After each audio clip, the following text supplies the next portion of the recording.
short video we listened to, in that video we're trying to bring out some things for us to understand forgiveness properly, some brief talk about some scriptures to help us understand the forgiveness properly as an integral part of the rock that Christ said he has established his church on.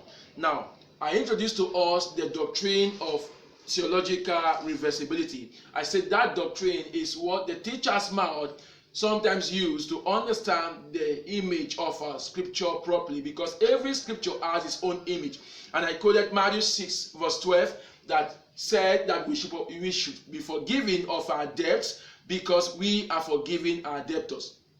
Forgive us of our debts because we are forgiving our debtors. Now, if you apply theological reversibility, the doctrine of theological reversibility, it will give you the other part or the image of that scripture that says, and do not forgive us of our debt because we have not forgiven our debtors. So it is your place as a believer to forgive whoever has offended you in this period of your life, this season of your life, this time of your life that you're listening to this teaching.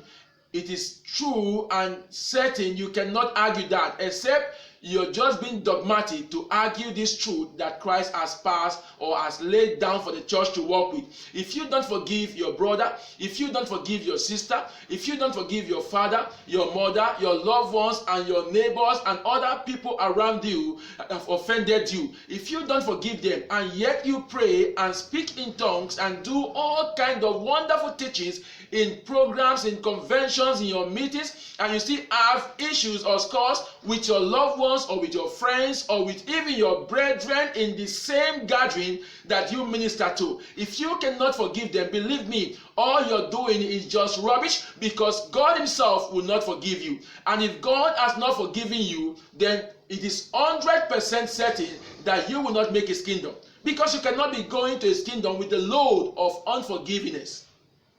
You must learn how to forgive, because that is a standard. It's just like the tithes that we pay in the church, which in the ancient time, people give those things without arguing. As a believer in the church, you forgive without arguing. If somebody offends you and you get angry for what he has done, then quickly forgive that person. It is not wrong for you to be angry. I understand that. It is not wrong for you to be angry, but ensure you don't stretch your anger so that it will not become a feast of rage.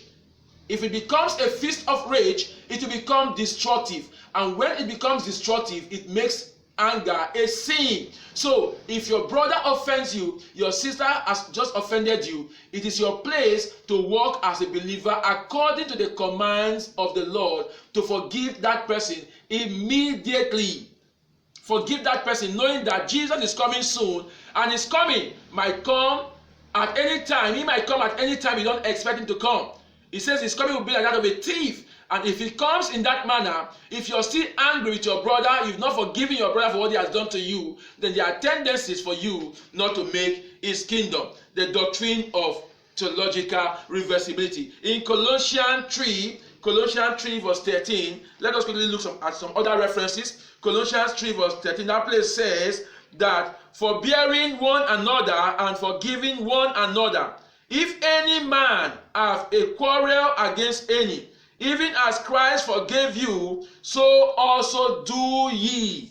Colossians 3 verse 13. The verse 8 of that same Colossians said, but now ye also put off all this: anger, wrath, malice, blasphemy, filthy communication out of your mouth. It is your place to forgive the individual brother or to forgive the other sister who just offended you. In Proverbs 19 verse 11, Proverbs 19 verse 11, that place says, the discretion of a man deferred his anger, and it is his glory to pass over a transgression. It is his glory to pass over a transgression. Forgiveness is one of those rocks, one of those particles in the rock that Christ has established. Now, one will want to ask, what is forgiveness? What is forgiveness? What is forgiveness? Forgiveness is an expected act that comes after offenses or conflict. Forgiveness is an expected act that comes after offenses or conflict. According to the Advanced English Dictionary, offense is a lack of politeness, a failure to show regard for others, wounding the feelings of others. Now, when these things happen to you, forgiveness is the next action that is expected of you as a believer, to let go of that offense that man has put in you, to let go of that disrespect act that man has put in you. I said anger is a feeling that runs or flows in the mind of the person who has been offended. Anger is that feeling that runs or flows in your mind as a result of the offense that someone has done to you. Anger is never a sin. Of course, I said that before. It has never been a sin, and it will not be a sin in this era. What makes anger a sin is a destructive outcome of it when stretched or harbored for long. If you harbor anger for long, you will lose your sense of reasoning.